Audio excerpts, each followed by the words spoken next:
جناب عمران خان صاحب یہ کہتے ہیں کہ باقاعدہ مذاکرات سے قبل حکومت الیکشن کی تاریخ دے، ایک اور اس کی ضمانت بھرپور ہونی چاہیے کہ یہ تاریخ سے کوئی بھی نہیں مکرے گا، حالات کا فائدہ نہیں اٹھایا جائے گا، یا ہماری طرف سے جو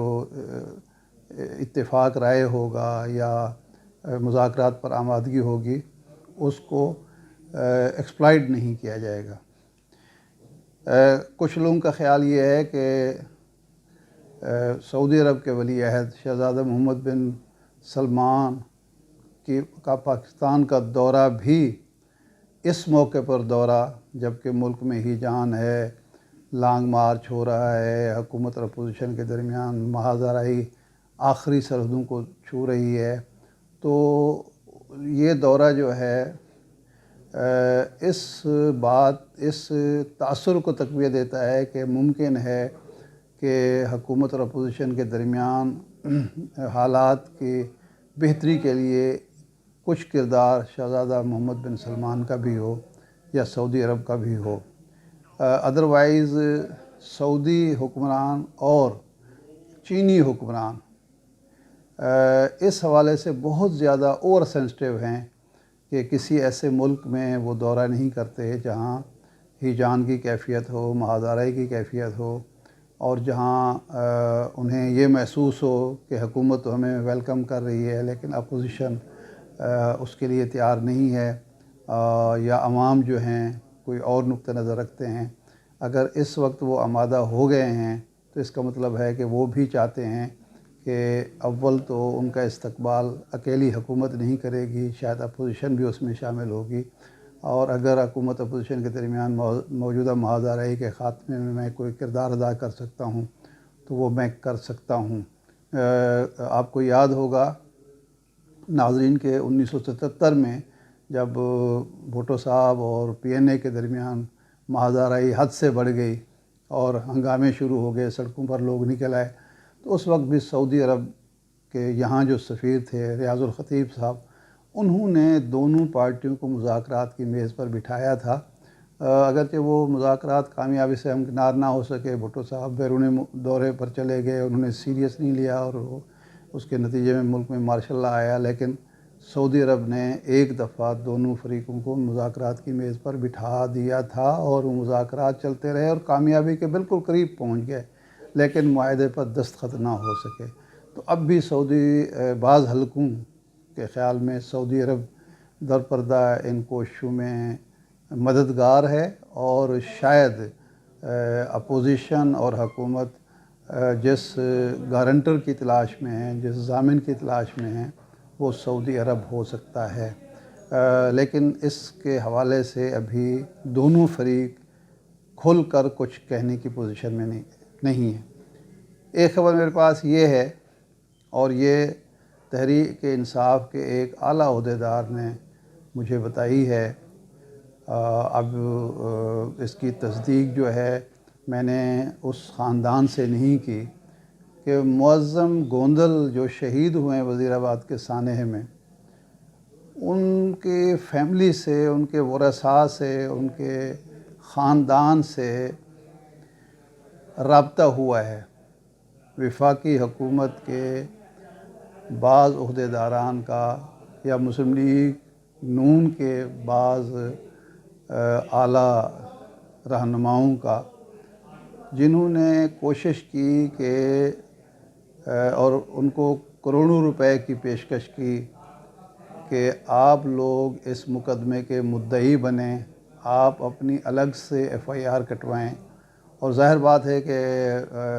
مسلم لیگ نون کا یا وفاقی حکومت کا جو اس سے مدعا یا مقصود تھا، وہ ان معظم گوندل کے خاندان کو